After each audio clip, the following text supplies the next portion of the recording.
దేవునికి స్తోత్రం కలిగిన గాక. హల్లెలూయా. ఇదే నాన్ని మరి చిన్న పాఠం ఏంటంటే వృద్ధులకు దేవుడు ఇచ్చినటువంటి వాగ్దానాలు. అంటే వృద్ధాప్యంలో ఉన్న వారికి పరిశుద్ధ గ్రంథములో దేవుడు కొన్ని వాగ్దానాలు ఆయన అనుగ్రహించాడు. ఇందులో చిన్నపిల్లల్ని దేవుడు విడిచిపెట్టలేదు, యవన ప్రాయంలో ఉన్న వారిని దేవుడు విడిచిపెట్టలేదు, కౌమార దశలో ఉన్న వారిని దేవుడు విడిచిపెట్టలేదు, వృద్ధాప్యంలో ఉన్న వారిని కూడా దేవుడు విడిచిపెట్టలేదు. ఇందులో ప్రతి వయసుకి తగిన వారికి పిల్లల మొదలుకొని వృద్ధుల వరకు కూడా అందరి మీద కూడా దేవుడు ఒక ప్రత్యేకమైనటువంటి శ్రద్ధను దేవుడు చూపించారు. ఇందులో ఏ వయసు వారిని కూడా ఎక్కడ కూడా దేవుడు విడిచిపెట్టినట్టుగా దేవుడి గ్రంథములో మనకి కనబడడం లేదు. కాబట్టి మనం గమనించినట్లయితే మరి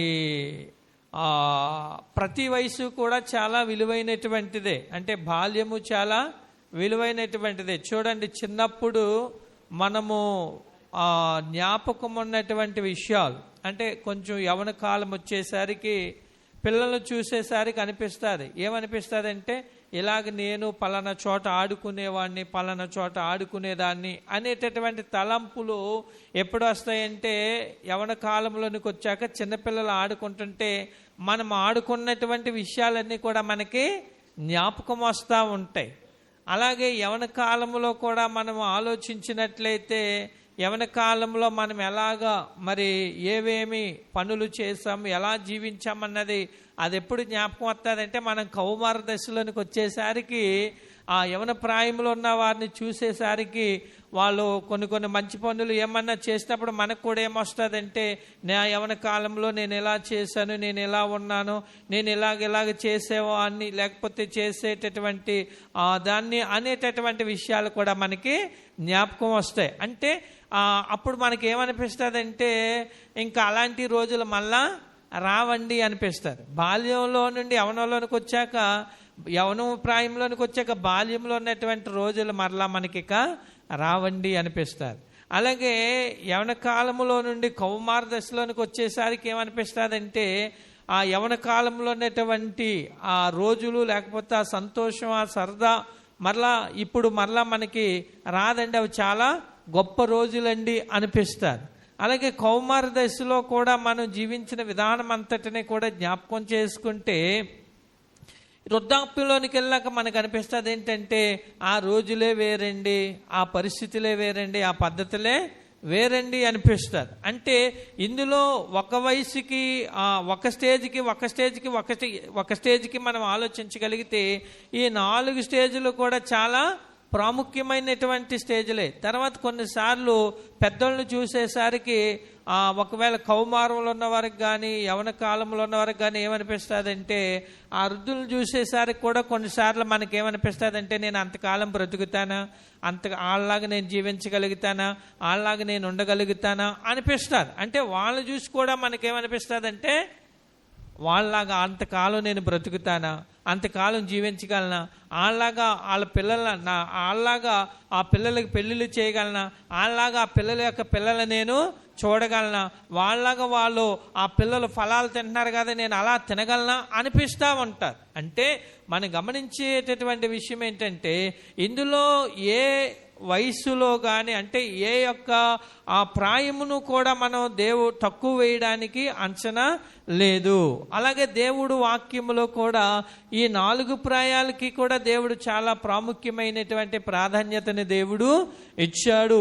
అందుకని ఇక్కడ మనం చదువుబడినటువంటి వాక్యాన్ని గమనించగలిగితే దేవుడు వృద్ధులకి కొన్ని వాగ్దానాలు ఇచ్చాడు. ఏంటా వాగ్దానాలంటే ఆయన అంటాడు కదా, ముదిమి వచ్చేంత వరకు కూడా నిన్ను ఎత్తుకొనివాడును నేనే. అంటే బాల్యం మొదలుకొని వృద్ధాప్యంలోనికి వచ్చే వరకు కూడా దేవుడు ఏం చేస్తాడట, నేను నిన్ను ఎత్తుకుంటాను అనేటటువంటి మాట ఆయన దేవుడు వాగ్దానం చేస్తా ఉన్నాడు. ఒక చిన్నతనం మొదలుకొని వృద్ధాప్యం వరకు కూడా మనల్ని ఎవరు ఎత్తుకుంటారటో తెలుసా?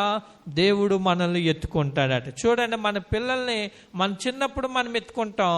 అలాగే మనం పెద్దవారం అయిపోయామనుకోండి, మనం పెద్దవారం అయిపోయిన తర్వాత మన పిల్లలు మనల్ని ఎత్తుకోవాలంటే ఏదన్నా కొంచెం అనుకూలమైనటువంటి పరిస్థితి కాదు. అయితే ఎవరు ఎత్తుకుంటారటంటే దేవుడు అంటున్నాడు కదా, మీరు ముదిమి వయసుకు వచ్చినా సరే నేను మిమ్మల్ని ఎత్తుకుంటాను అని ఆయన వాగ్దానం ఇస్తా ఉన్నాడు. కనుక దేవుడు వృద్ధులకు ఇచ్చేటటువంటి మొట్టమొదటి వాగ్దానం ఏంటంటే, ఇదిగో నేను పెద్ద వయసులో ఉన్నాను కదా అని చింతపడవలసిన అవసరత లేదు, నేను పెద్ద వయసులో ఉన్నాను కదని బాధపడవలసిన అవసరత లేదు. మేము మనలో పెద్ద వయసులో ఉన్న వారిని ఎత్తుకునేటటువంటి వారు ఎవరంటే దేవుడు వారిని ఎత్తుకునేటటువంటి దేవుడై ఉన్నాడు. దేవునికి స్తోత్రం కలిగిన. అది ఇంచుమించు ఇక్కడ ఉన్నటువంటి మనం కూడా కొంత సమయం పడుతుంది. మనం కూడా ఎక్కడికి చేరతామంటే ఇదిగో మనం కూడా వృద్ధాప్య దశలోనికి వెళ్ళేటటువంటి రోజులు వస్తాయి.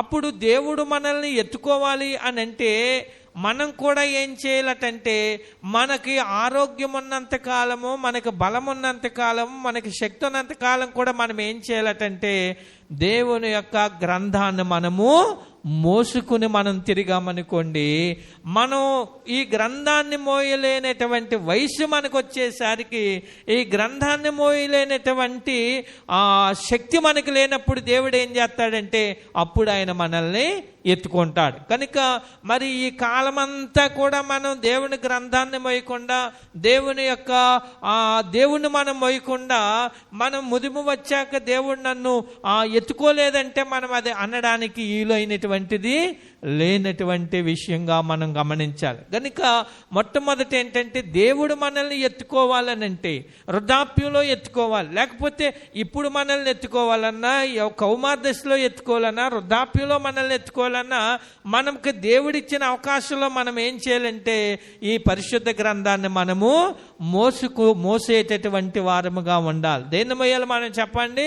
మనకి ఆరోగ్యం ఉన్నంతసేపు, మనకి బలం ఉన్నంతసేపు, మనకి శక్తి ఉన్నంతసేపు, మనకి అన్ని విధాల అనుకూలతలు ఉన్నంతసేపు కూడా మనం ఏం చేయాలంటే ఈ పరిశుద్ధ గ్రంథాన్ని మనం మోసామనుకోండి, మనకి ఓపిక లేనప్పుడు మనల్ని ఎవరు మోస్తారంటే యేసు ప్రభు వారు మనల్ని ఆయన మోస్తారు. హల్లెలూయా, హల్లెలూయా. గనుక మరి ఈ కాలమంతా బైబిల్ మనం మోయకుండా, దేవుని వాక్యాన్ని మనం మోయకుండా, వృద్ధాప్యంలోనికి వచ్చాక దేవుడు నన్ను మోస్తాడంటే ఆయన మాత్రం అంత ఊరికనే మోసేటటువంటి దేవుడు కాదు అన్న విషయాన్ని గమనించాలి. గనుక మరి మనకు ఆరోగ్యం ఉన్నంతసేపు, మనకు బలం ఉన్నంతసేపు, ఆ వయసత్యంత వరకు కూడా మనం ఏం చేయాలంటే ఖచ్చితంగా మనం దేవుని గ్రంథాన్ని మోసేవారిగా ఉండాలి. చూడండి, గమనించవలసిన విషయం ఏంటంటే, మరి తెలివి కలిగిన వారు చేసే పని నేను చెప్తున్నాను.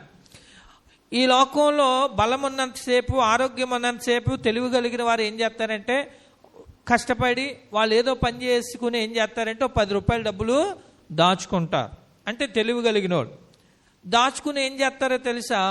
మరి పిల్లలకి పెళ్ళిళ్ళు అయిపోయి ఇవన్నీ చక్కబెట్టేసిన తర్వాత ఎవరి కుటుంబాలు, ఎవరి కాపురాలు వాళ్ళు చేసుకుంటారు. కాబట్టి ఆ వృద్ధాప్యం వచ్చేసరికి వీళ్ళకి కొడుకులు కానీ కూతురు కానీ ఒకవేళ అందుబాటులో ఉండొచ్చు, అందుబాటులో లేకపోవచ్చు. అలాంటి పరిస్థితుల్లో తెలివి కలిగిన వాళ్ళు ఏం చేస్తారో తెలుసా? కాలంలో కష్టపడే వయసులో 10 రూపాయల డబ్బులు సంపాదించుకుని బ్యాంకులో వేసుకుంటారు. బ్యాంకులో వేసుకున్నాక వాళ్ళు ఏం చేస్తారో తెలుసా? ఈ పిల్లలు కానీ ఎవరన్నా అందుబాటులో లేకపోతే ఏదన్నా పని చేసేటటువంటి ఒక ఆమెను సర్వెంట్గా వాళ్ళు ఏం చేస్తారంటే నెలకు 2,000, 3,000, 5,000 ఇచ్చి పెట్టుకుని వాళ్ళకి సేవ చేయడానికి, వాళ్ళకి వండు పెట్టడానికి, వాళ్ళకి మంచి చెడ్డలు చూడడానికి వాళ్ళు కొంత డబ్బుని దాచుకుంటారు. ఆ వృద్ధాప్యలో కూడా వాళ్ళు ఎలా ఉంటారంటే కాలములో వారు కష్టపడి కొన్ని డబ్బులు దాచుకున్నారు కాబట్టి వాళ్ళకి చింత అనేటటువంటిది, వాళ్ళకి బెంగ అనేటటువంటిది, వాళ్ళకి భీతి అనేటటువంటిది ఉండదు. నా కొడుకులు దూరంగా ఉన్నారు, నా కూతురు దూరంగా ఉన్నారు అనేటటువంటి భీతి కూడా ఉండదు. ఎందుకో తెలుసా? వాళ్ళ బ్యాంకులో వాళ్ళు చనిపోయేంత వరకు పెంచగలిగినటువంటి కొంత సొమ్మును వారు కష్టపడి కాలములో దాచుకున్నారు. కాబట్టి ఒక మనిషిని పెట్టుకొని చక్కగా ఆ మనిషికి ఎంతో కొంత జీతం ఇచ్చి వాళ్ళకి కావలసిన మంచి చెడ్డలన్నీ చూడడానికి ఇదిగో ఒక సర్వెంట్ని పెట్టుకుంటారు.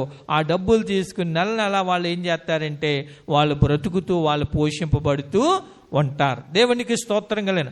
అయితే మరి ఈ కాలం అంతా కూడా మనం 10 రూపాయలు కూడా దాచుకోలేదనుకోండి, మన పరిస్థితి ఎలా ఉంటుంది? చివరి కాలంలో మన పరిస్థితి, ఆ డబ్బు కాలంలో సంపాదించుకున్నాం కాబట్టి మన కష్టపడినప్పుడు ఆ డబ్బు ఏం చేస్తుంది? మనల్ని, ఆ డబ్బు మనల్ని పెంచుతుంది. కాలంలో సంపాదించుకున్నాం కాబట్టి కష్టపడలేనటువంటి వయసు వచ్చేసరికి ఆ డబ్బు మనల్ని ఏం చేస్తుందంటే ఆ డబ్బు మనల్ని పోషిస్తుంది, ఆ డబ్బు మనల్ని ఏం చేస్తుందంటే సంరక్షిస్తుంది. అదే మనం ఆ కాలంలో కానీ సంపాదించుకోలేదనుకోండి, దాచుకోలేదు అనుకోండి, మన పరిస్థితి ఎలా ఉంటుంది? మన దగ్గర డబ్బులు లేకపోతే ఎవరో కూడా ఏమీ లేదు.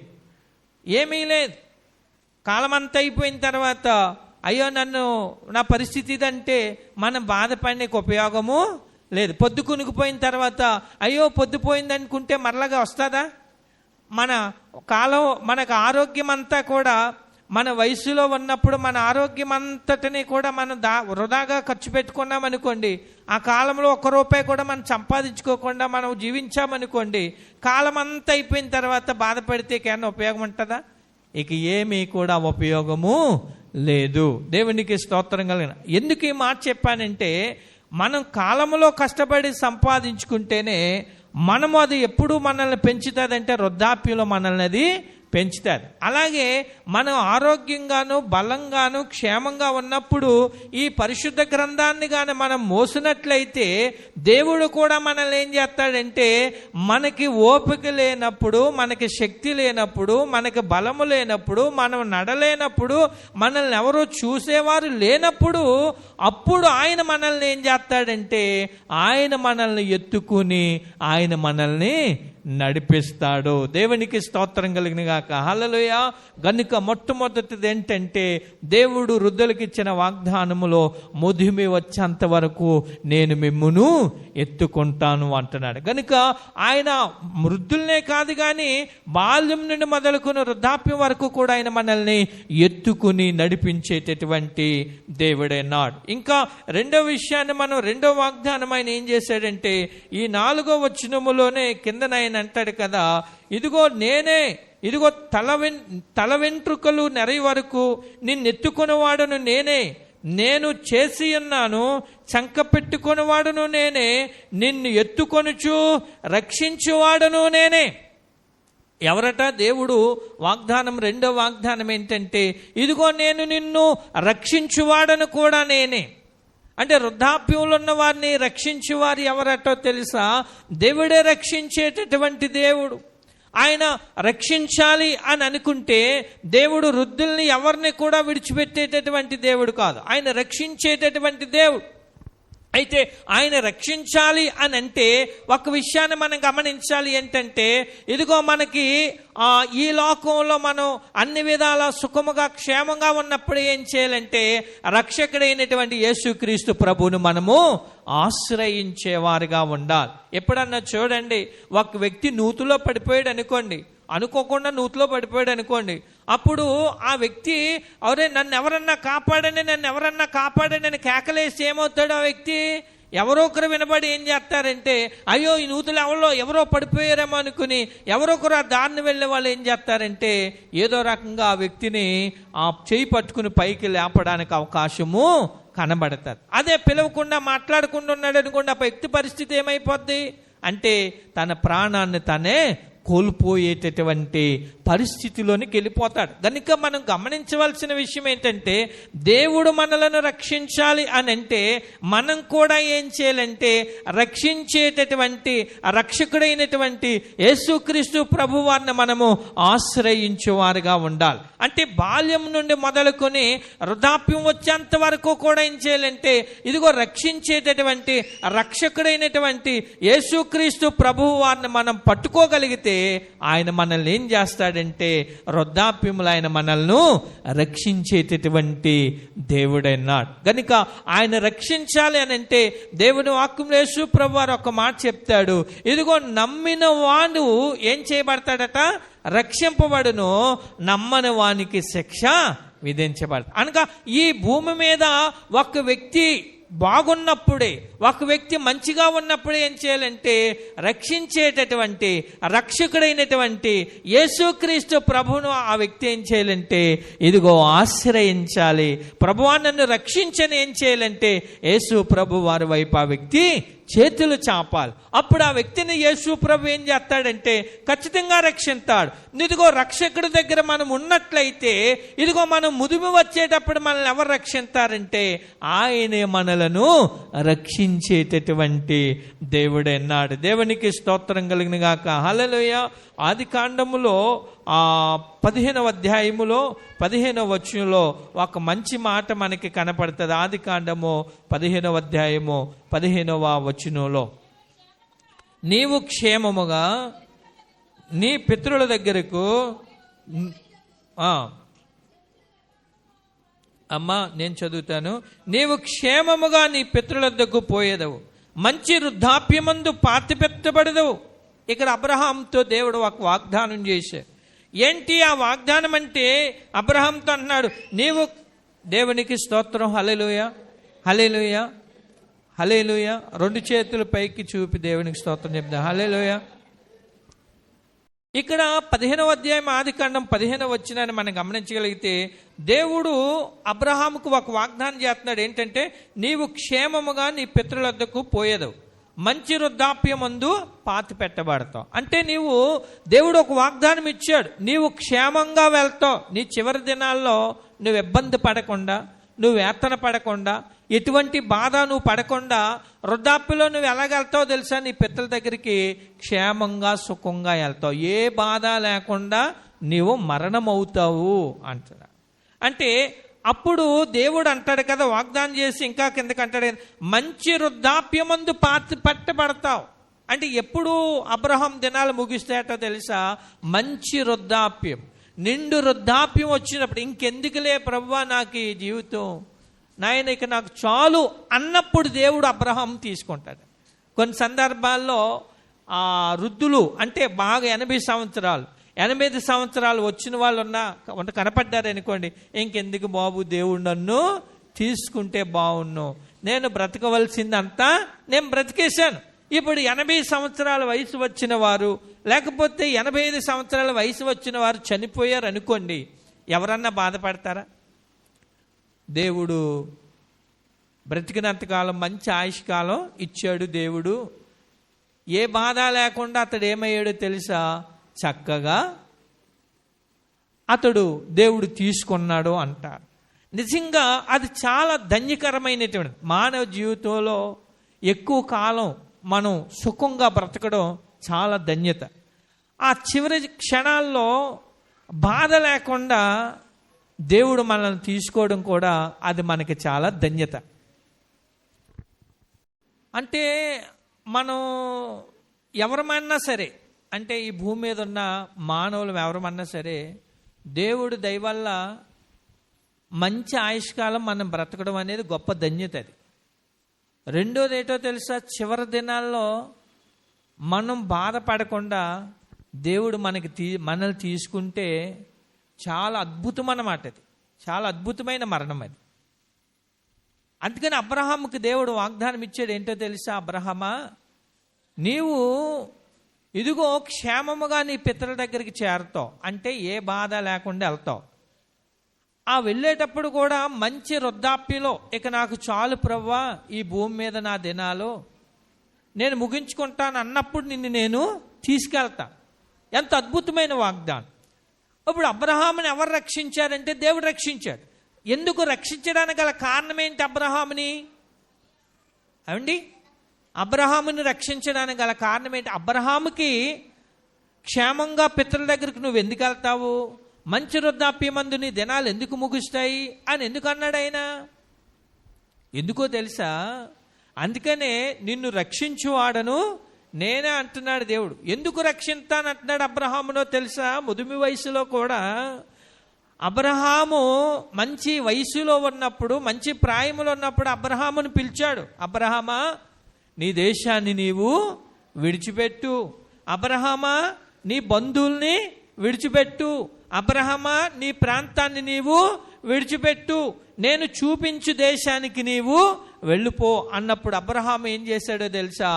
దేవుడు మాటను నమ్మి అవన్నిటినీ వదులుకొని దేవుడు చెప్పిన చోటకు వెళ్ళి దేవుణ్ణి ఆశ్రయించాడు. అందుకనే అబ్రహాం ఏమయ్యాడంటే ఈ 15వ అధ్యాయము 6వ వచనంలోనే మనకు ఒక మాట కనపడుతుంది. ఏంటంటే అతడు యెహోవాను నమ్మెను, అది అతనికి నీతిగా ఎంచెను.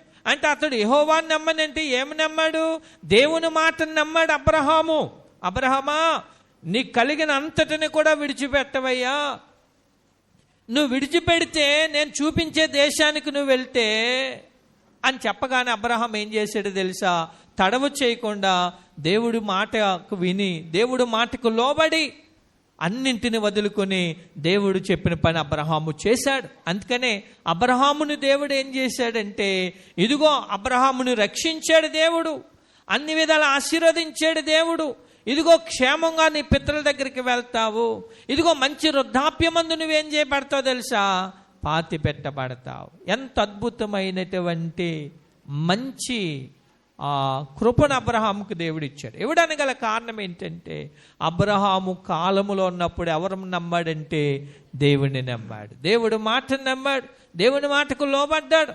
అందుకని అబ్రహాముని ఎవరు రక్షించారంటే దేవుడు రక్షించాడు. దేవునికి స్తోత్రం కలిగిన గాక.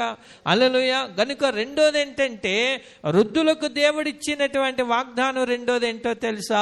ఇదిగో ఆయన నిన్ను రక్షించువాడను నేనే. ఆయన రక్షించాలంటే వృద్ధాప్యంలోనికి వచ్చాక, ప్రభువా ఇక నన్ను నువ్వు రక్షించంటే ఆయన రక్షిస్తాడు అని అంటే అది కొంచెం కష్టమైన పని. నేనేమంటానంటే, మనము కాలంలో ఉన్నప్పుడే, మన పరిస్థితులన్నీ బాగున్నప్పుడే, అప్పుడే మనం ఏం చేయాలి తెలుసా? దేవుణ్ణి మనము నమ్మేవారుగా ఉండాలి. అందుకనే ప్రసంగి గ్రంథములో 12వ అధ్యాయములో ఒక మాట ఉంటుంది. ఏంటంటే, దుర్దినములు రాకమునుపే నీ సృష్టికర్తని నీవు స్మరణకు తెచ్చుకునేటటువంటి మాట. చూడండి ఒకసారి 12వ అధ్యాయము 1వ వచనంలో ఒక మాట కనబడుతుంది. దుర్దినములు రాకముందే ఇప్పుడు వీటి యందు నాకు సంతోషము లేదని నీవు చెప్పు. సంవత్సరములు రాకముందే ఏం చేయాలటో తెలుసా? కిందనే, ఇదిగో నీ బాల్య దినములు యందే నీ సృష్టికర్తను స్మరణకు తెచ్చుకొనుము. దేవునికి స్తోత్రం. హల్లెలూయా, హల్లెలూయా. ఇక్కడ మనం గమనించవలసినటువంటి విషయం ఏంటంటే, దుర్దినములు రాకముందే దేవునికి స్తోత్రం. కొంచెం మీరు పిల్లలని కూర్చోబెట్టండి, కొంచెం అటు ఇటు తిరిగినవ్వకండి. దేవునికి స్తోత్రం. హల్లెలూయా, హల్లెలూయా. ఇక్కడ మనం గమనించవలసినటువంటి విషయం ఏంటంటే, దుర్దినములు రాకముందే ఇప్పుడు వీటి యందు నాకు సంతోషము లేదని నీవు చెప్పు. సంవత్సరములు రాకముందే. చాలా మంది ఏమంటారో తెలుసు, దుర్దినాలంటే ఇదిగో వీటి యందు నాకు సంతోషం లేదని చెప్పు. సంవత్సరం రాకముందే ఎందుకు బాబు యాదవ్ జీవితం, దేవుడు తీసుకుంటే బాను, ఎందుకు బాబు ఈ జీవితం, దేవుడు తీసుకుంటే బాను. వాళ్ళు ఇలాంటి మాటలు ఎప్పుడు అంటాం మనం? మన పరిస్థితులన్నీ కూడా ఇబ్బందికరంగా మారినప్పుడు అయ్యే చెడ్డదినాలు. దుర్దినాలంటే చెడ్డదినాలు. అప్పుడు బాబు నేను బతుకుతున్నాను కానీ నాకు ఏమాత్రం కూడా ఏమి లేదట, సంతోషం లేదట. అందుకని ఇక్కడ అంటున్నాడు కదా, ఇదిగో దుర్దినములు రాకముందే ఇప్పుడు వీటి యందు నాకు సంతోషము లేదని నీవు చెప్పు. సంవత్సరములు రాకముందే అంటే నేను బతుకుతున్నాను కాదు బాబు, నాకు ఏమాత్రం కూడా సంతోషం లేదు బాబు. ఎలాంటిది ఆ జీవితం ఉండడం కంటే ఇక్కడ దేవుడు నన్ను తీసుకుంటే బాబు అంటారు. చూసారా? ఎలాంటి రాకముందే ఏం చేయాలట తెలుసా? నీ సృష్టికర్తను ఎప్పుడట? నీ బాల్య దినములు యందే నీ సృష్టికర్తని నీవు స్మరణకు తెచ్చుకోవాలి. అంటే చిన్నప్పుడే, మంచి వయసులో ఉన్నప్పుడే, మంచి ప్రాయం ఉన్నప్పుడే, మనం అన్ని విధాలా ఉపయోగపడేటప్పుడే ఎవరిని ఆశ్రయించాలి, ఎవరిని స్మరణకు తెచ్చుకోవాలట తెలుసా? ఇదిగో దేవుణ్ణి మనము నమ్మిన వారిగా ఉండగలగాలట. నమ్మిన వారిగా ఉండాలి. అంటే మన పరిస్థితులన్నీ బాగున్నప్పుడే. అప్పుడు మనం ఎప్పుడైతే చిన్ననాడే యవన కాలములోనే లేకపోతే మంచి ప్రాయములో ఉన్నప్పుడే దేవుణ్ణి మనం అంగీకరిస్తామో అప్పుడు దేవుడు మనల్ని ఏం చేస్తాడో తెలుసా? ఆయన మనలను రక్షించేటటువంటి దేవుడే అన్నాడు. దేవునికి స్తోత్రాలు కలిగిన గాక. హల్లెలూయా. ఇక్కడ మనం గమనించినట్లయితే ఇక్కడ మనం గమనించవలసిన విషయం ఏంటంటే, మనల్ని ఆయన రక్షించాలి అని అంటే మన చెడ్డ దినాలు రాకముందే, మనం ఈ భూమి మీద ఉన్నప్పుడే, చిన్నప్పుడే యేసు ప్రభుని మనం ఏం చేయాలంటే ఆయన మాటను నమ్మేవారుగా ఉండాలి, ఆయన అంగీకరించేవారుగా ఉండాలి, ఆయన ఆశ్రయించేవారుగా ఉండాలి, ఆయనకు లోబడేవారుగా ఉండాలి. అప్పుడు ఆయన ఏం చేస్తాడో తెలుసా? మనల్ని ముదిమి కాలములు ఆయన మనలను రక్షించేటటువంటి దేవుడన్నాడు. ఇక కాలమంతా అయిపోయిన తర్వాత, జీవితం అంతా అయిపోయిన తర్వాత, ప్రభువా నీవే నన్ను కాపాడు అంటే దేవుడు కూడా ఏం చేస్తాడో? కాపాడతాడా? దేవుడు కూడా కాపాడతాడా? ఇప్పుడు ఉదాహరణకి మన కాలమంతా అయిపోయాక పరిస్థితులన్నీ మారిపోయినాయి, అయినా నువ్వంటే ఇక చివరి కాలంలో ఆయన పట్టుకుంటాడా? ఆయన కూడా ఏమీ చేసేటటువంటి దేవుడు కాదు. ఇక్కడ మనం గమనించవలసిన విషయం ఏంటంటే, వృద్ధులకు దేవుడిచ్చిన వాగ్దానం ఏంటంటే, ఒకటి ఆయన ఏం చేస్తాడంటే ముదిమి వచ్చేంత వరకు కూడా ఆయన మనలను ఎత్తుకుంటాడు.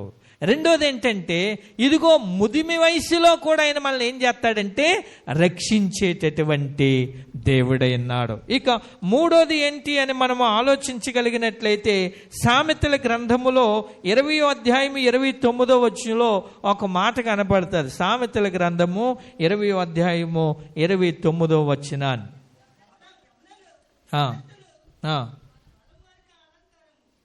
యవనస్తుల బలము వారికి అలంకారము, తలనెరుపు వృద్ధులకు సౌందర్యం. తలనెరుపు ఎవరికి సౌందర్యమట? వృద్ధులకు సౌందర్యమట. దేవునికి స్తోత్రాలు కలిగిన. హల్లెలూయా, హల్లెలూయా. అంటే నెరసిన తల ఎవరికి అలంకారమట? వృద్ధులకు అలంకారమట. ఇది అంటే ఇంచుమించు అంటే వృద్ధులు అనేటప్పటికీ మనం గమనించవలసిన విషయం ఏంటంటే, 60 సంవత్సరాల వరకు వాళ్ళు వృద్ధులైతే కాదు, 60 పైబడిన కానించే వృద్ధాప్యంలో వారు ప్రవేశించినట్లు. 1 నుండి 20 వరకు ఏంటంటే బాల్యము, తర్వాత టీనేజ్ అంటారు కదా, అంటే 15 నుండి 20 వరకు టీనేజీ, అక్కడి నుండి 20 నుండి ఏంటంటే 40 వరకు యవన ప్రాయము, 41 నుండి 60 వరకు ఏంటంటే కౌమారము, 60 దాటిన కాడి నుంచి ఇంకా పైబడి ఏ దశలోనికి వెళ్తారంటే వృద్ధాప్య దశలోనికి వీరు ప్రవేశం. ఇక్కడ ఈ 60 సంవత్సరాలు దాటిన వారి పరిస్థితి ఏంటంటే, వీళ్ళకి తల నెరిసింది అనుకో, వీళ్ళకి ఏంటంట తెలుసా? తల నెరుపు వృద్ధులకు సౌందర్యం, వాళ్ళకి అందమాట. అంటే ఇప్పుడు చిన్నపిల్లలకే తల పండిపోతుంది. మొన్న నేను పిఠాపురం మా పిల్లల్ని బండి నుండి తీసుకురానకని వెళ్తుంటే అక్కడ కుర్రోడు ఉన్నాడు, 7వ తరగతి అంతో 8దో 7దో చదువుతూ ఉండొచ్చు. ఆ కుర్రోడు మొత్తం తల అంతా పండిపోయింది. ఇదేట్రా బాబు, ఈ చిన్నపిల్లోడికి ఎలాగ అయిపోయింది ఏంటి? చిన్నపిల్లోడికి అంటే ఆ శరీరతత్వాన్ని బట్టి అయి ఉండొచ్చు, లేకపోతే ఆయనలో ఉన్నటువంటి ఆరోగ్యాన్ని బట్టి ఆయనకు అయి ఉండొచ్చు. ఇప్పుడు చిన్నపిల్లలకు కూడా తల నెరయడం అనేటటువంటిది అయిపోయింది. అయితే పరిశుద్ధ గ్రంథం చెప్పేటటువంటి మాట ఏంటంటే, తల నెరిపట వృద్ధులకు ఏంటట? ఇదిగో కిరీటమాట. గనుక దేవుడు ఇదిగో వృద్ధాప్యంలో తల నెరిసిందంటే వాళ్ళకి ఇచ్చినటువంటి ఆధిక్యత ఏంటంటే, వాళ్ళకు ఒక కిరీటాన్ని ఇచ్చారు. అక్కడి నుండి వాళ్ళు ఏం చేస్తారో తెలుసా? ఇదిగో వాళ్ళకు ఉన్నటువంటి పిల్లలందరూ కూడా తాత, లేకపోతే అమ్మమ్మ, లేకపోతే నానమ్మ, లేకపోతే ఇలాగా వాళ్ళు ఏం చేస్తూ ఉంటారంటే అలా పిలుస్తూ ఉంటే ఆ పిల్లలు చూసేసరికి వీళ్ళకి ఏం కలుగుతుందో తెలుసా? ఎంతో ఆనందం కలుగుతుంది. ఇప్పుడు వీళ్ళు ఫ్యామిలీ ఫొటోస్ తీసుకుంటారు, మా తాత మా మామ అని వీళ్ళ మధ్యలో పెట్టుకుని అక్కడ ఉన్నటువంటి పిల్లలు వాళ్ళ కొడుకులో కూతురులో వాళ్ళ మనవరాలను పెట్టుకుని వీళ్ళ గ్రూప్ ఫోటో తీయించుకుంటే ఎప్పుడన్నా వచ్చినప్పుడు వీళ్ళిద్దరూ మధ్యలో ఉన్న వాళ్ళు ఎవరంటే మా తాత మా మామ, లేకపోతే మా తాత మా నాన్నమ్మ, లేకపోతే మా తాత మా అమ్మమ్మ అంటారు.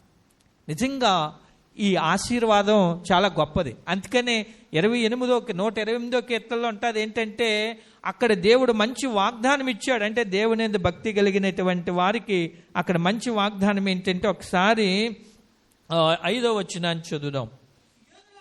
సియోనులో నుండి యెహోవా నిన్ను ఆశీర్వదించును, నీ జీవితకాలం అంతయు యెరూషలేమునకు క్షేమము కలుగుడు చూచెదవు, నీ పిల్లల పిల్లలను నీవు చూచెదవు, ఇశ్రాయేలు మీద సమాధానం. ఎంత అద్భుతమైనటువంటి ఆశీర్వాదం అంటే, నీ పిల్లల పిల్లలను నీవు చూచెదవు. ఎంత గొప్ప ధన్యత అండి ఇది. నిజంగా దేవునందు భక్తి కలిగినటువంటి వారికి దేవుడిచ్చిన ఆశీర్వాదాలు ఇది చాలా శ్రేష్టమైనది.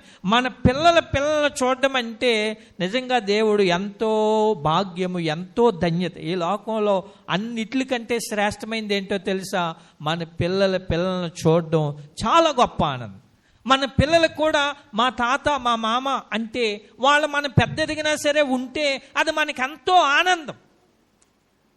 మనం పెద్దదిగా కూడా మా తాత ఉన్నాడు, మా మామ ఉన్నది అనుకోండి, అది ఎంతో ఆనందం.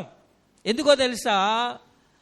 ఆ పిల్లల మనవళ్ళ పెళ్ళిళ్ళు కూడా చూస్తే, లేకపోతే మనవరాళ్ళ పెళ్ళిళ్ళు కూడా చూస్తే ఆ తాతకి మామకు ఆనందం, అంతేకాకుండా ఈ పిల్లలకు కూడా ఎంతో ఆనందం, చాలా సంతోషం. అన్నిటికంటే ఆస్తిపాస్తులు అన్నిటికంటే ఈ పిల్లల్ని చూసేసరికి తాతకి మామకి ఎంతో ఆనందం. అందుకనే కొంతమంది పెద్దోళ్ళు ఏమంటారంటే, ఒరే నేను బ్రతుకుండగానే నువ్వేం చేసేయాలి, ఆ పెద్దోడికి పెళ్లి చేసారా, నేను బ్రతుకుండగానే పెద్దలకి పెళ్లి చేసారా, నేను వాళ్ళ పెళ్లి చూడాలరా అంటారు. అంటే ఎంతో గొప్ప ఆనందమైంది. నా పిల్లల పెళ్ళిళ్ళని కూడా చూశాను, నా పిల్లలను చూశాను. అందుకనే దేవుడు వాక్యం చెప్తుంది, నీ పిల్లలను నీవు చూచదు. చాలా అద్భుతమైన ఆశీర్వాదం. మన పిల్లలను చూస్తే ఎంతో హృదయానికి అది ఆనందం, ఎంతో సంతోషం. నిజంగా అలా తాత మామ ఉన్నటువంటి వాళ్ళందరూ కూడా అదృష్టవంతులనే నేను అంటాను. ఎంతమందికి తాతలు ఉన్నారో, ఎంతమందికి మామలు ఉన్నారో నాకైతే తెలియదు. కానీ ఒకవేళ తాత మామలు ఉన్నటువంటి పిల్లలందరూ కూడా నేనైతే అంటానో వాళ్ళు చాలా అదృష్టవంతులు. ఒకవేళ ఏమీ లేకపోయినా పర్లేదు, కానీ వాళ్ళు ఉన్నారు, అదే నీకు అదృష్టం. ఒకవేళ మీ అమ్మ నాన్న ఉన్నారు కదా, ఒకవేళ తల్లిదండ్రులు ఉన్నటువంటి వారు నేనంటాను, ఒకవేళ ఆస్తిపాస్తి లేకపోవచ్చు, కానీ వాళ్ళు ఉండడం మనకు అదృష్టం. నేనైతే అదే చెప్తాను. ఎందుకంటే వాళ్ళు లేనటువంటి లోటు సామాన్యమైన లోటు కాదు. అన్నము లేని వాడికి అన్నం విలువ తెలుస్తుంది. అలాగే వాళ్ళు లేకపోతే లేని వారికి ఆ లోటు తెలుస్తుంది. నిజంగా అది చాలా ధన్యత, మన యొక్క పెద్దలు ఉండడం అనేటటువంటి. కనుక ఇక్కడ దేవుడు కూడా అంటున్నాడు కదా, ఇదిగో నెరసిన తలగలవని వారు ఎలాంటి వారంటో తెలుసా, ఇదిగో వాళ్ళకి కిరీటమట. అంటే వాళ్ళ పిల్లలను నీవు చూస్తావు. దేవుడు ఇచ్చినటువంటి వృద్ధులకు ఇచ్చినటువంటి 3వ వాగ్దానం ఏంటంటే, ఇదిగో ఆయన ఒక కిరీటాన్ని ఇచ్చాడు. ఏంటో తెలుసా? నీ పిల్లలందరి మధ్యలో నువ్వు కూర్చున్నావు కదా, ఇదిగో మీరు కూర్చున్నప్పుడు ఆ పిల్లలందరి మీద నువ్వు ఎక్కడున్నావు? పైన ఉన్నావు. వీళ్ళు ఎవరంటే మా తాత మా మామ. ఇదిగో మా తాత ఏమో, ఇదిగో మా నాన్న, ఇదిగో మా అమ్మ, ఇదిగో వాళ్ళకి మేమిద్దరం పుట్టాం. ఇప్పుడు కిరీటం ఎవరు? ఆ మధ్యలో ఉన్నటువంటి ఈ తల నెరిసినటువంటి వృద్ధులు. మాకు అందరికీ పెద్ద అయినండి ఆయన అంటాడు. ఇంటి యజమానండి అంటారు. అంటారంట్రా, ఈ మా వంశానికి యజమానండి, మా ఇంటి యజమానండి అంటారు. నిజంగా అది చాలా గొప్ప ఆధిక్యత, అది చాలా గొప్ప ఆశీర్వాదం. కనుక దేవుడిచ్చేటటువంటి కిరీటం ఏంటంటే, నీ పిల్లలందరి మీద కూడా నిన్ను తలగా దేవుడు పెట్టాడు కదా, అదే గొప్ప కిరీటము. దేవునికి స్తోత్రాలు కలిగిన కళ్ళలి. అంతవరకు మనం నిన్ను దేవుడు తీసుకెళ్లాలంటే, అంతకాలం నిన్ను దేవుడు బ్రతికించాలంటే ఇక్కడ మనం ఎలా ఉండాలంటే, ఇదిగో నీ బాల్య దినములు యందే నీ సృష్టికర్తను నీవు స్మరణకు తెచ్చుకోవాలి. అబ్రహామును ఇదిగో నువ్వు మంచి వృద్ధాప్యం వరకు దేవుడు ఎందుకు రక్షించాడంటే, అతడు దేవుడు మాటను విని, దేవుడు మాటకు లోబడి, దేవుని మాటను అంగీకరించి రక్షించబడ్డాడు. కాబట్టి మంచి వృద్ధాప్యం వరకు కూడా అబ్రహాముని దేవుడు కాపాడాడు. దేవునికి స్తోత్రాలు కలిగిన హల్లెలూయా. గనుక 3వది ఏంటంటే, ఇదిగో దేవుడు వృద్ధులకు ఒక కిరీటాన్ని దేవుడు అనుగ్రహించినటువంటి దేవుడు. దేవునికి స్తోత్రాలు కలిగిన. ఇక్కడ మనం గమనించవలసిన యుద్ధులకు 3 వాగ్దానాలు మనం చెప్పుకున్నాం. ఒకటి ఏంటంటే ముదిమి వచ్చేంత వరకు ఆయన ఎత్తుకునే దేవుడు. రెండోది ఏంటంటే ముదిమి కాలంలో కూడా దేవుడు ఆయన రక్షించే దేవుడు. మూడోది ఏంటంటే దేవుడు వృద్ధులకు ఒక కిరీటాన్ని దేవుడు అనుగ్రహించాడు. అయితే ఇప్పుడు ఈ వృద్ధులు ఎలా జీవించాలి అన్నటువంటి విషయాన్ని కొన్ని మాటలు మీకు నేను తెలియజేస్తాను. వృద్ధాప్యంలో నడవవలసిన పద్ధతులు, అంటే పెద్ద వయసు కలిగిన వారు ఎలా నడుచుకోవాలి, కుటుంబంలో ఎలా నడుచుకోవాలి, సంఘములో ఎలా నడుచుకోవాలి, సమాజంలో ఎలా నడుచుకోవాలి. మన వయసు పెరిగింది, మన వయసు పెరిగిన తర్వాత మన సంఘములో ఎలా నడుచుకోవాలి, కుటుంబంలో ఎలా నడుచుకోవాలి, సమాజంలో ఎలా నడుచుకోవాలి అన్నటువంటి పద్ధతులు కూడా మనం ఆచరిస్తే ఆ పెద్దరికానికి మనకేమవుతుందంటే ఒక గౌరవం అనేటటువంటిది కలుగుతుంది. మన వయసుకి తగినట్టుగా మన పద్ధతులు కూడా ఉండాలి, మన వయసుకి తగినట్లుగా మన నడవడికి కూడా ఉండాలి. అప్పుడే మనకేం కలుగుతుందో తెలుసా?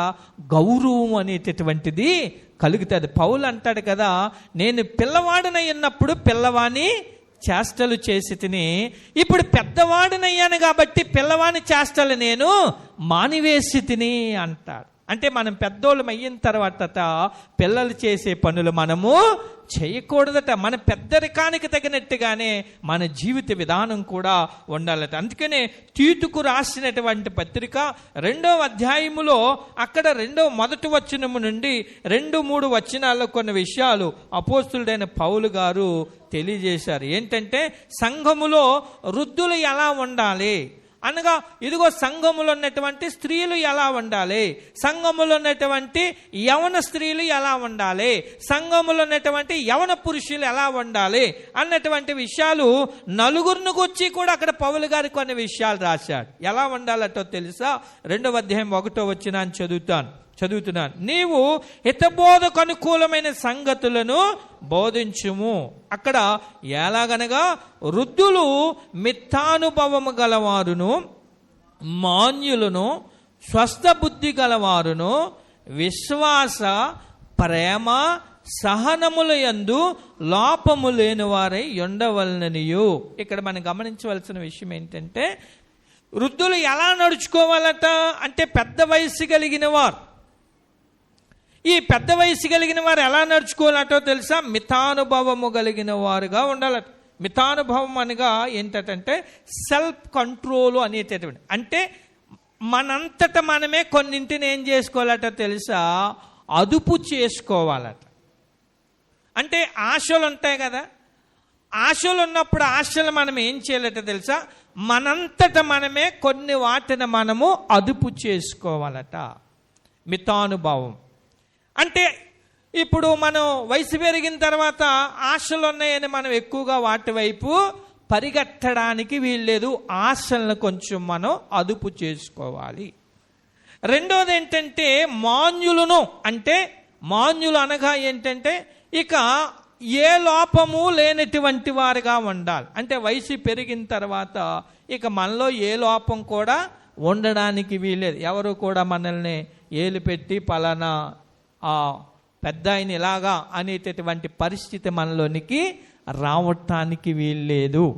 ఇక రెండోది ఏంటంటే స్వస్థ బుద్ధి గలవారును, అనగా మంచి బుద్ధి కలిగినటువంటి వారు.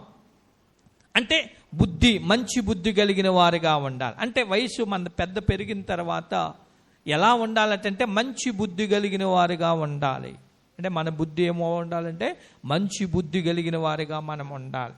ఇక 4వది ఏంటంటే విశ్వాసం, అనగా దేవునిలో వారు ఎలా ఉండాలంటే విశ్వాసము కలిగి ఉండాలి. ఇతరులకు ఎలా ఉండాలంటే మాదిరికరమైనటువంటి దైవభక్తిలో మాదిరి కలిగిన వారుగా ఉండగలగాలి విశ్వాసములో.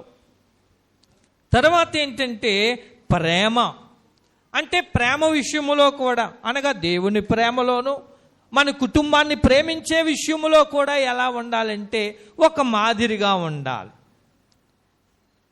దేవుణ్ణి ప్రేమించేటటువంటి విషయంలో ఒక మాదిరిగా ఉండాలి. అయ్యో మా తాతయ్య, మా అమ్మమ్మ దేవుణ్ణి ప్రేమించడంలో చాలా బాగా ప్రేమిస్తారు అని మనల్ని చూసి మనకున్నటువంటి పిల్లలు దేవుణ్ణి ప్రేమించడంలో వాళ్ళు నడుచుకోవాలి. కుటుంబాన్ని ప్రేమించడంలో, ఏమండి మా తాతయ్య మా అమ్మమ్మ ఉన్నప్పుడు ఇదిగో మమ్మల్ని చాలా బాగా ప్రేమించారండి, వాళ్ళ ప్రేమ చాలా గొప్పదండి, ఇప్పటికి కూడా మర్చిపోలేమండి అంటారు. మనం ఉన్నా లేకపోయినా బాగా ప్రేమిస్తే ఏం చేస్తారు చెప్పండి? మన తర్వాత మా తాతయ్య ఇలా ప్రేమించాడండి, మా అమ్మమ్మ ఇలా ప్రేమించిందండి, మా నాన్నమ్మ ఇలా ప్రేమించిందండి అని చెప్పుకుంటారు. తరువాత మన ఒకవేళ ఏదన్నా తేడా పాడ ఉందనుకోండి, మనం సరైన విధానంలో ప్రేమించలేదనుకోండి, అది చెప్పుకుంటారు.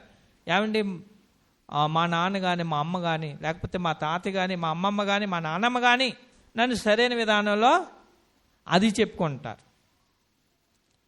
అంటే ప్రేమలో కూడా మనం ఎలా ఉండాలంటే వయసు పెరిగిన తర్వాత చక్కని దేవుణ్ణి ప్రేమించడంలో బాగా ఉండాలి, కుటుంబాన్ని ప్రేమించడంలో బాగా ఉండాలి, మనకు కలిగిన వారిని ప్రేమించడంలో బాగా ఉండాలి. సంఘములో కూడా మనం ఎలా ఉండాలంటే మన వయసు పెద్దది కాబట్టి అందరినీ ప్రేమించేటటువంటి వారిగా ఒక మాదిరిగా ఉండాలి. ఇదిగో పలానా ఆయన చూసావా మన సంఘంలో ఎంత ప్రేమ కలిగిన వ్యక్తో, ఎంత మంచి ఆయనో అనేటటువంటి విధానములో ఆ ప్రేమను మనం సంఘంలో, సమాజంలో, కుటుంబములో సంపాదించుకోవాలి. అంటే పెద్దలు నడుచుకొనవలసిన విధానం. తర్వాత విశ్వాసంలో కూడా మనం ఒక మాదిరిగా ఉండాలి. అయ్య బాబోయ్, దేవుడంటే మా నాన్నకి ఎంత విశ్వాసమో, దేవుడంటే మా అమ్మకి ఎంత విశ్వాసమో, దేవుడంటే మా తాతకి ఎంత విశ్వాసమో, దేవుడంటే ఇదిగో మా యొక్క అమ్మమ్మకి ఎంత విశ్వాసమో. అందుకని ఆ మాట ఎక్కడ కనపడుతుందంటే 2 తిమోతికి రాసినటువంటి ఆ పత్రిక 1వ అధ్యాయములో 3వ వచనంలో నుండి చదివితే అక్కడ కొన్ని విషయాలు కనపడితే నేను చదువుతాను, ఒకసారి వినండి, ఎందుకంటే కిందకి రావాలి ఇది. నేను చదువుతాను చూడండి. నా పితురాచారము నిర్మలమైన మనస్సాక్షితో నేను సేవించుచున్న దేవుని ఎడల కృతజ్ఞుడనై ఉన్నాను. ఆ విశ్వాసము మొదట నీ అవ్వయైన లోయలోను నీ తల్లి అయిన యునేకేలోను వసించును, అది నీయందు సహా వసించుచున్నదని నేను రూఢిగా నమ్ముచున్నాను. ఎవరిలో ఉందట ముందు విశ్వాసం? వాళ్ళ అమ్మమ్మలో ఉందంట. ఆ తర్వాత విశ్వాసం ఎవరిలో ఉందంట? వాళ్ళ అమ్మగారిలో ఉందంట. ఆ తర్వాత విశ్వాసం ఎవరిలోనికి వచ్చిందంట? తిమోతిలోనికి వచ్చిందంట. అమ్మమ్మలో నుండి అమ్మకి, అమ్మలో నుండి కొడుక్కి. చూసారా? అంటే విశ్వాసం. ఇక్కడ పౌలు చెప్తున్నాడు, అయ్యా నీకు ఈ విశ్వాసం ఎలా వచ్చిందో తెలుసా? ముందు మీ అమ్మమ్మలో ఉందయ్యా ఈ విశ్వాసం. అక్కడ వాళ్ళ అమ్మగారిని గురించి పౌలు అంటాడు, అమ్మ నీకు విశ్వాసం ఎలా వచ్చిందో తెలుసా? మీ అమ్మలో నుండి నీలోకి వచ్చిందమ్మా అంటాడు. ఇక్కడ మనవడు తిమోతితో అంటున్నాడు కదా ఈయన పౌలు గారు, ఇదిగో నీలోనికి ఎలా వచ్చిందో తెలుసా విశ్వాసం? మీ అమ్మమ్మలో నుండి, మీ అమ్మలో నుండి, నీలో నుండి ఆ విశ్వాసం వచ్చిందంట. మనం కూడా ఎలా ఉండాలంటే, మన విశ్వాసం ఎవరికి రావాలంటే మన పిల్లలకు రావాలి. మన పిల్లల కానించి ఎవరికి రావాలంటే వాళ్ళ పిల్లలకు రావాలి. దేవునికి స్తోత్రం కలిగిన గాక, హల్లెలూయా. గనుక మనం ఇలాంటి విశ్వాసాన్ని మనం సంఘములో పెద్దలుగా ఉన్నటువంటి పెద్ద వృద్ధాప్యంలో ఉన్నటువంటి వాళ్ళందరిలో కూడా ఏముండాలంటే వృద్ధాప్య వయసు వచ్చేసరికి ఖచ్చితంగా దేవుని అందలి చక్కని విశ్వాసము కలిగిన వారిగా ఉండగలగాలి. కనుక ఇంకా మనం గమనించగలిగింది ఏంటంటే అక్కడ ఇంకా అంటాడు కదా, మొట్టమొదటి ఏంటంటే మితానుభవం గలవారుగా ఉండాలి, మాన్యులుగా ఉండాలి, అంటే లోపం లేని వారుగా ఉండాలి, స్వస్థ బుద్ధి గలవారుగా ఉండాలి. అనగా ఏంటంటే మంచి బుద్ధి కలిగిన వారుగా ఉండాలి. కొన్నిసార్లు అంటారు కదా వయసు పెరిగింది కానీ ఆ బుద్ధి మారలేదంటారు. అంటే సహజంగా వాడే ఆ సామెతలు. అంటే మన వయసుకి తగినట్టుగా మన బుద్ధి కూడా ఏమై ఉండాలి? మంచి బుద్ధి కలిగిన వారుగా ఉండగలరు. తర్వాత విశ్వాసం గురించి మనం చెప్పుకున్నాం. తర్వాత ప్రేమ మాదిరిగా ఉండాలి. ఇదిగో మన సంఘములో కానీ లేకపోతే ఇదిగో మన సమాజంలో కానీ, ఇదిగో ఎక్కడ పలానా పెద్ద ఆయన ఉన్నాడు చూసారా, ఆయన లాంటి మంచి ప్రేమ కలిగిన వ్యక్తి ఇక్కడ ఎవరో కూడా లేరు. అంటే వయసు మంద పెరిగాక ఖచ్చితంగా వీటిని మన జీవిత విధానంలో ఎలా నడుచుకోవాలి. తర్వాత పౌలు చెప్తున్నారు, నా సొంత మాటలు కాదు, దేవుని వాక్యం చెప్పేటటువంటి మాటలు. తర్వాత ఇంకేమంటాడంటే ఇదిగో సహనముల యందు లోపము లేని వారే ఎండవలనయో, అలాగనే స్త్రీలను కొండెగత్తులను మిగుల మధ్య పానాశక్తులను ఎండక. స్త్రీలు ఎలా ఉండకూడదట అంటే వృద్ధాప్యులు అనేటువంటి స్త్రీలు ఎలా ఉండకూడదట? కొండెగత్తులు అంటే అర్థం కొండిగత్తెలు అంటే ఏంటి అర్థం? గొడవలు కాదు, కొండిగత్తెలు అంటే కొండిగత్తెలు అంటే అమ్మ దేవునికి స్తోత్రం చెప్పండి. కొండిగత్తెలు అంటే ఏంటి?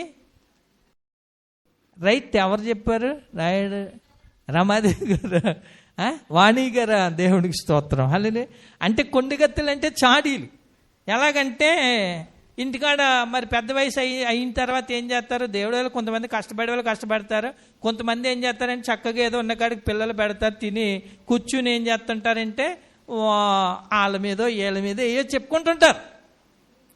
అంటే వాళ్ళ మీద వీళ్ళ మీద ఒకవేళ ఇంట్లో వాళ్ళు అనుకోండి, కోళ్ళ మీదో కూతురు మీదో లేకపోతే వాళ్ళ మీదో వీళ్ళ మీదో, చిన్నోడు అలాగా పెద్దోడు ఎలాగా, లేకపోతే చిన్న కోళ్ళు ఎలాగా పెద్ద కోళ్ళు ఎలాగా, లేకపోతే ఇలాడు ఇలాగ ఈడు ఇలాగా అనేటటువంటి మనలో ఏముండకూడదంటే, పెద్దోళ్ళకి ఏంటంటే ఇంకా కొండేలు చెప్పేటటువంటి మనస్సు స్త్రీలకు ఉండకూడదట. ప్రత్యేకించి రాశాడు ఏంటంటే, అలాగనే వృద్ధ స్త్రీలు కొండె కత్తులను అనే మాట. అంటే కొండాలు చెప్పేటటువంటి పరిస్థితి పెద్ద వయసులో ఉన్నవారికి, అంటే ఖాళీగా ఉండి మనం ఏం చేయాలంటే పెద్దవారు ఎలాంటి మాటలు అలాగే ఇలాగని చెప్పుకోకూడదట. కుటుంబంలో గురించికైనా పొరుగు వారి గురించికైనా కొండాలు మనం చెప్పకూడదు. మనం అందుకనే ఒక పాటలో స్టీవెన్సన్ గారు రాశారు, ముసలమ్మ ముచ్చట్లు కట్టి పెట్టి పరిశుద్ధ గ్రంథాన్ని చేత పట్టుకుని ఏం చేయాలట? దేవుని యొక్క సువార్తనే చెప్పాలట. చక్కగా నీ కొడుకో నీ కూతురు ఎంత బొవ్వు పెడితే తినేసి ఏం చేయాలి తెలుసా? దేవుడి గురించి, ఒరే అమ్మ ప్రార్థన చేసుకోరా, ఒరే అమ్మ ఇదిగో వాక్యం చదువుకోరా అని మీ ఇంట్లో ఉన్న వాళ్ళకి మీరు చెప్పుకోవాలి, లేకపోతే మీ మనవలకి మీ మనవరాలకి చెప్పుకోవాలి, లేకపోతే మీరుగో పొరుగు వాళ్ళకి చెప్పుకోవాలి తప్ప. కానీ కొండాలు విషయం జోలికి మాత్రం, అమ్మో మీ ఆయన ఇలాంటోడు, అమ్మో మీ ఆవిడ ఇలాంటిది, లేకపోతే ఇదిగో పలానోళ్ళు ఇలాంటోళ్ళు పలానోళ్ళు అలాంటోళ్ళు అనేటటువంటి వాటికి ఎవరు కూడా వెళ్ళడానికి వీల్లేదట. ఎవరి గురించి కూడా మనం అనడానికి వీల్లేదు. తర్వాత రెండోది ఏంటి, ఇంకా తర్వాత కింద ఏమంటాడంటే స్త్రీల గురించి, మిగుల మద్యపానాశక్తులనే ఉండక, అంటే మత్తును కలిగించే వాటి జోలికి పెద్ద వయసు కలిగిన వారు ఏం చేయకూడదట? వాటి జోలికి పోకూడదట. మత్తును కలిగించేటటువంటి వాటి జోలి అంటే మత్తు అనేసరికి మరి వాళ్ళకి మత్తుగా ఉండేటటువంటి వారు రకరకాలైనవన్నీ ఈ రోజున సమాజంలో. మన వయసు పెరిగిన తర్వాత మత్తు కలిగజేసే వాటి జోలికి మనం పోకూడదట. అది మంచిది కాదు. మనం మత్తు కలిగిన మనమే ఆ మత్తుకి అలవాటు పడిన వారుగా ఉంటే మనల్ని చూసి మన పిల్లలు ఇంకేమీ నేర్చుకుంటారు? మరి ఏం నేర్చుకుంటారు? నేర్చుకోలేరు కదా. ఇప్పుడు మనమే పెద్దోళ్ళుగా ఏదన్నా చేసామనుకోండి, మన పిల్లలు ఏమంటారు? ఒరే బాబా పని వద్దురంటే, నువ్వు చేసావు కదా అని అంటారనరా? వెంటనే అంటారు. ఇమీడియట్లీగా ఇంకా మనల్ని అమ్మ నాన్నని ఆలోచించకుండా, అమ్మ నువ్వు ఈ పని వద్దామంటే నువ్వు చేసావు కదా అంటారు, వెంటనే అంటారు. అందుకని మనం ఎలా ఉండాలంటే మన వయసుకి తగినట్టుగా మత్తును కలిగించే వాటి జోలికి మనం వెళ్ళడానికి వీల్లేదు. తర్వాత పౌలు గారు ఏమంటాడంటే, ఇదిగో ప్రవర్తన యందు భయభక్తులు గలవారై ఉండవలననియు దేవుని వాక్యము దూషింపబడకుండానట్లు. ప్రవర్తన యందు ఎలా ఉండాలట? దేవుని యందు భయభక్తులు కలిగిన వారుగా ఉండాలట. దేవునికి స్తోత్రాలు కలిగిన ఎలా ఉండాలట? సమస్త ప్రవర్తన యందు కూడా మనం ఎలా ఉండాలట? దేవుని యందు భయభక్తులు కలిగిన వారుగా ఉండాలి. మన ప్రవర్తన అంతా కూడా, మన మాట అవనివ్వండి, మన చూపు అవనివ్వండి, మన నడక అవనివ్వండి, మన ఆలోచన అవనివ్వండి, మన మీద ఉన్న పని చేయనివ్వండి, ఏం చేసినా సరే మన ప్రవర్తన అంతట్లో కూడా ఎలా ఉండాలటో తెలుసా? దేవుని యందు భయభక్తులు కలిగినటువంటి ప్రవర్తన కలిగిన వారిగా ఉండగలగలట. వృద్ధులన్నా పెద్దలన్నా చిన్నలన్నా అలాగ కలిగి ఉంటే అప్పుడు దేవుడు ఏం చేస్తాడంటే మనల్ని ఆశీర్వదిస్తాడు. కనుక ఈ విషయాలన్నిటినీ కూడా గమనించాలని కోరుతున్నాను. అనగా సంఘములో వృద్ధాప్యులు ఉన్నవారు, పెద్ద వయసులో ఉన్నవారు ఏ విధంగా నడుచుకోవాలంటే అక్కడ కొన్ని విషయాలు పౌలు గారు చెప్పారు. ప్రత్యేకించి ఏంటంటే మితానుభావం గలవారుగా ఉండాలి, మాన్యులై ఉండాలి, అనగా ఏ లోపం లేని వారై ఉండాలి, స్వస్థ బుద్ధి గలవారై ఉండాలి, మంచి బుద్ధి గలవారై ఉండాలి, విశ్వాసము కలిగిన వారుగా, అనగా దేవునిలో మంచి విశ్వాసము కలిగిన వారై ఉండాలి. తర్వాత ప్రేమ, అనగా దేవుణ్ణి ప్రేమించడంలోను, కుటుంబాన్ని ప్రేమించడంలోను, పొరుగువారిని ప్రేమించడంలో కూడా మంచి ప్రేమ కలిగిన వారుగా ఉండాలి. తర్వాత ఏంటంటే, ఇదిగో కిందకి ఆయన అంటాడు కదా, స్త్రీల గురించి చెప్తే ఆయన ఏమంటాడంటే, కొండాలు చెప్పేవారుగా ఉండడానికి వీలు లేదు. వాళ్ళలాగా వీళ్ళలాగా ఇటువంటి కొండాలు చెప్పేవారుగా ఉండకూడదు. తర్వాత మత్తుకు సంబంధించిన దానికి దూరంగా ఉండాలి. తర్వాత ఏంటంటే, సమస్త ప్రవర్తన యందు దేవుని యందు భక్తి కలిగిన వారుగా ఉండాలి. ఎలా ఉండాలి పెద్దోళ్ళు అంటాడు. పెద్దోళ్ళకి దేవుడు 3 వాగ్దానాలు ఇచ్చాడు. ఒకటి ఏంటంటే, ముదిమి వచ్చేంత వరకు నేను నిన్ను ఎత్తుకుంటాను, ముదిమి వచ్చేంత వరకు నేను నిన్ను రక్షించాను, నెలసిన తర వృద్ధులకు కిరీటం. ఈ 3 వాగ్దానాలు. అయితే ఈ వృద్ధులు ఎలా జీవించాలో మనం తెలుసుకున్నాం. వాళ్ళు ఎలా ఉండాలటంటే, మాన్యము కలిగి, వాళ్ళు మితానుభవం గలవారుగా ఉండాలట, మాన్యులుగా ఉండాలట, అంతేకాకుండా మంచి బుద్ధి గలవారుగా ఉండాలట, విశ్వాసం కలిగిన వారుగా ఉండాలట, ప్రేమ కలిగిన వారుగా ఉండాలట, తర్వాత కొండలు చెప్పేవారుగా ఉండకూడదు, తర్వాత ఎలా ఉండాలంటే మత్తుకు దూరంగా ఉండాలి, తర్వాత సమస్త ప్రవర్తన యందు కూడా దేవుని యందు భక్తి కలిగిన వారుగా, ఈ పెద్ద వయసు కలిగిన వారు ఉండాలట. ఏ లోపము లేని వారుగా, ఎవరు కూడా ఏ విషయంలో కూడా మన వయసుని బట్టి మనల్ని ఎలా చూపించే రీతిగా మనం ఉండకూడదట. దేవునికి స్తోత్రాలు. గనుక మరి దేవుని మహాకృపను బట్టి ఈ వృద్ధుల దినోత్సవ కార్యక్రమంలో ఈ శుభదినాన్ని మీకు చెప్పేటటువంటి మాట ఏంటంటే, వృద్ధుల్ని దేవుడు విడిచిపెట్టడు. పెద్ద వయసు వస్తే ఇలా నడుచుకుంటే దేవుడు ఖచ్చితంగా ఆయన ఏం చేస్తాడంటే ఎత్తుకుంటాడు, ఆయన రక్షిస్తాడు, మిమ్మలను ఒక కిరీటాలుగా మీ కుటుంబాలకి దేవుడు నిలబెడతాడు. అటువంటి కృప పరిశుద్ధాత్మ దేవుడు మెండుగా దయచేయనుగాక. ఆమేన్. తలలు వంచుకుందాం, ప్రార్థన చేసుకుందాం. తలలు వంచుకుని ప్రార్థన చేసుకుందాం. మహోన్నతుడా నాయన, ప్రేమగల మా దేవ, కృపగల మా దేవ, నీ ఘనమైన పరిశుద్ధ నామానికి వందనాలు నాయనా, స్తోత్రాలు, స్తుతులు మేము చెల్లిస్తున్నాం. దేవా, వృద్ధులను నీవు ప్రత్యేకించి దేవా నాయన నీ వాక్యములో నుండి కొన్ని విషయాలు మాట్లాడావు నాయనా. ముదిమి వచ్చేంత వరకు ఎత్తుకునే దేవుడవయ్యా, దేవా రక్షించే దేవుడవయ్యా, దేవా నీవు కిరీటముగా ఉంచే దేవుడు దేవా. అదేవిధంగా ప్రభా, వృద్ధులు ఎలా నడుచుకోవాలో మీరు కొన్ని విషయాలు నేర్పించారు. పెద్ద వయసులో ఉన్నవారు కానీ, చిన్న వయసులో ఉన్నవారు కానీ ప్రభా, మరి నాయన నీ బిడ్డలుగానైనా మేము మితానుభావం కలిగిన వారుగా ఉండడానికి సహాయము దయచేయండి, మాన్యము కలిగిన వారుగా ఉండడానికి సహాయము దయచేయండి అయా. నాయన స్వస్థ బుద్ధి కలిగిన వారుగా ఉండడానికి సహాయం చేయండి నాయన. విశ్వాసములో బలముగా గలవారుగా ఉండటానికి సహాయం చేయండి నాయన. ఇదిగో ప్రేమలో కూడా నాయన మేము పవిత్రంగా ఉండడానికి సహాయం చేయండి. అలాగనే నాయన ఇదిగో మరి నాయన నీ మహాకృపను బట్టి దేవా, సమస్త ప్రవర్తన యందు నీ యందు భయభక్తులు కలిగిన వారుగా ఉండడానికి నాయన ఇక్కడున్న ఈ మాటలు విన మాకందరికి అనుగ్రహించి మీ కృపా దీవెన మెండుగా దయచేసి ఆశీర్వదించి మహిమ ఘనత ప్రభావాలు పొందుతారని యేసు నామం పేరట వేడుకుంటున్నాము తండ్రి. ఆమేన్.